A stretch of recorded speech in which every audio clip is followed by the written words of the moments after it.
Your Move by Eve Bunting. At night, when Mom goes to work, I take care of my little brother, Isaac. We do homework or play games or watch TV. But tonight is going to be different. Tonight, we're going out. We have to make sure Mom's not still waiting at the bus stop, so we play checkers a while. Every move I make, Isaac makes too. Now that Dad's gone, he thinks I'm smarter than anybody. Besides, I'm 10 and he's only 6. When we finish 2 games, I thump on our neighbor's wall. We're supposed to do that every night, every hour, till bedtime. That way she knows we're all right. She thumps back. I look over at Isaac in his red sweatshirt. Let's go, I say. We have to be back for the next thump, or she'll come looking. Will we have enough time, James? Isaac asks me. I think so. Whatever it is, it shouldn't take too long. I'm nervous, but try not to let Isaac see. The K-Bones are waiting at the corner by Rossetti's Pizza Palace. They give me the high K-Bones handshake. Chris and Bones put this crew together, except it's not really a crew. Chris says they're just a bunch of kids who hang out and do cool stuff, like a club. Tonight, I have to prove myself so I can be in their club too. How come you brought the little punk along? Chris asks. I told you, I can't leave him alone. What if something happened? Chris grins and gives Isaac the K-Bone shake too. I can tell Isaac likes that. So what do I have to do? I ask. Chris rattles a can of spray paint. Just some writing, he says. I take a deep breath. You mean tagging? Bones shakes his head. Cruise tag. We write. He fakes a punch at Isaac.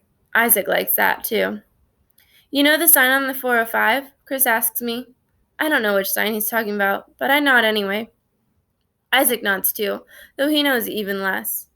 The snakes put their name on it. You're going to put our name over theirs. Cool, I say, but I'm more nervous than ever. I hold Isaac's hand as we cross the street. He tries to pull it away. Now we're walking single file on the narrow road that borders the freeway. Above us, traffic roars, loud as 1,000 lawnmowers. We can't see it because there's a sloping bank with a wall on top. TV sounds blast from the houses we pass. A dog on a chain barks at us. Chris stops and points. High above the freeway, the green sign hangs on its metal pole. 2 spotlights shine on it. Ulta exit, it says, except you can hardly see the words because snakes is written over them in red, curvy letters. My stomach is acting up. That sign is high. How am I supposed to get to it? James has to climb that? Isaac asks. He's grabbing at my arms like he wants to keep me back. To tell the truth, I wish he could keep me back. I wish I could slink away.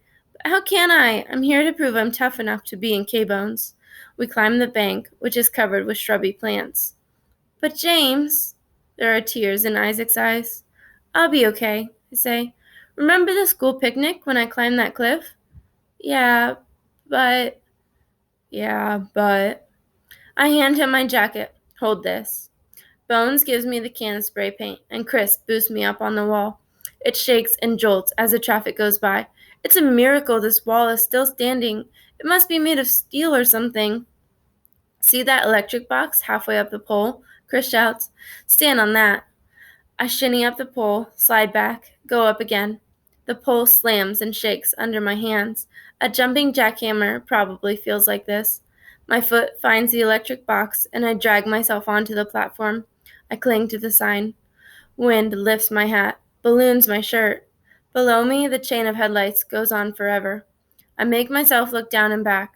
Isaac and the K-Bones are a hazy blur.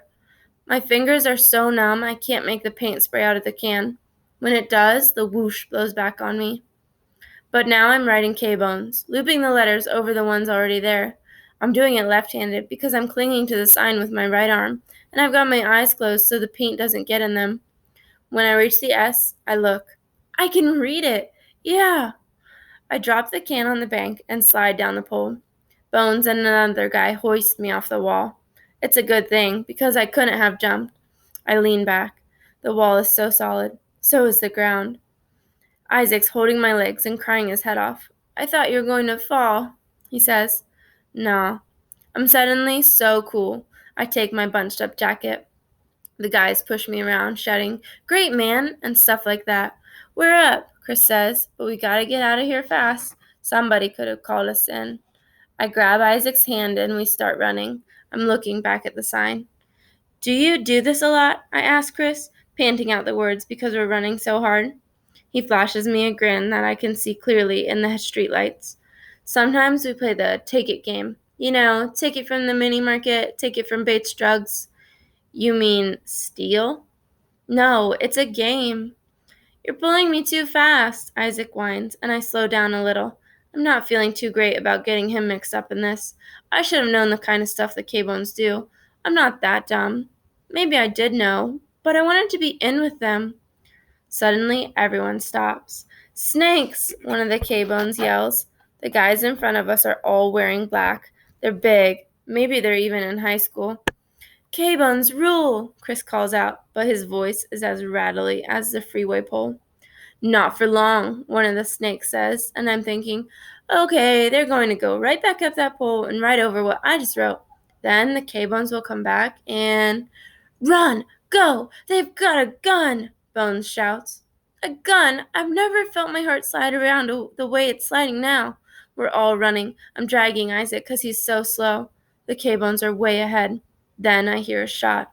I've heard shots before around our building, and I know how they sound. Isaac falls, and for an awful minute I think he's been hit, but it's just that I'm pulling him too fast. Let go of me! Stop! His knees are scraping along the ground, and he's screaming his head off, but I can't stop. We've got to get away. I glance down. Oh no, the knees have been torn out of his jeans and there's blood. I look back and see the snakes have disappeared, so I stop. Oh, Izzy, I say, I'm sorry. Are you okay?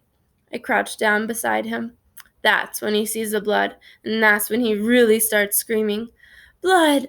Blood! He yells. I have to almost carry him home. And when we get there, Mom and Mrs. Lopez from next door are waiting. Mom's still in her Drew's Cafe uniform. You didn't thump James, Mrs. Lopez says, all mad. And when I came in, you were gone. What are you trying to do? Give me an attack? Mom's staring at Isaac's knees. What happened? He fell down, I say. I fell down, Isaac says. Mom frowns. I'm not happy about this, James. I have to be able to trust you. She bathes the blood away and puts on antiseptic stuff that stings and makes Isaac yell some more. Mrs. Lopez gets the bandages. Mom says that from now on she's taking no more chances. Tomorrow she'll put a notice on the supermarket board and have someone stay with us full time while she's at work. She'll find the money somehow. I'd do it myself, but Mr. Lopez likes me with him at night, Mrs. Lopez says. Mom tells her she understands. For now, Isaac and I are on our honor. Even so, we have to thump the wall every half hour. The very next night, we're playing checkers when someone knocks real softly on the door. Through the people, I see Chris. I let him in. He's wearing a brand new Lakers cap and carrying another. How are you doing? He asks Isaac, staring at the bandages. He could have been dead, I say. Chris grins. Nah, those snakes couldn't hit a brick wall if they had a cannon. When we get a gun... He stops. When they get a gun, oh great, give me a break, I think. Anyway, Chris says, the K-Bones took a vote. You're in, James. You too, Isaac, even though you're just a little punk. He takes off the Lakers cap and gives it to me. We've all got these now, he says. Club caps. I turn it in my hand. Club cap. Crew cap. Lifted in a take-it game. I give it back. Thanks, but no thanks. Chris looks at me. It's like he's reading my thoughts. He looks away. Well, here's yours. He sets the other cap on the table beside Isaac. Isaac touches the peak. He loves the Lakers. He wants this cap, I can tell. It's brand, sparkling new, purple and gold. He picks it up, holds it, sighs, and gives it back to Chris. Thanks, but no thanks, he says. Chris grabs it from him. That's what I get for sticking up for you guys. He's really mad. When he slams the door behind him, the whole apartment shakes. We listen for the gasp of the outside door at the bottom of the stairs. And when we hear it, Isaac says, he's gone. He pushes the checkerboard toward me. Your move, James. He watches, then makes the exact same move I make. I smile. You're so weird, Isaac, I say. But it's okay. He's only 6, and I'm his brother.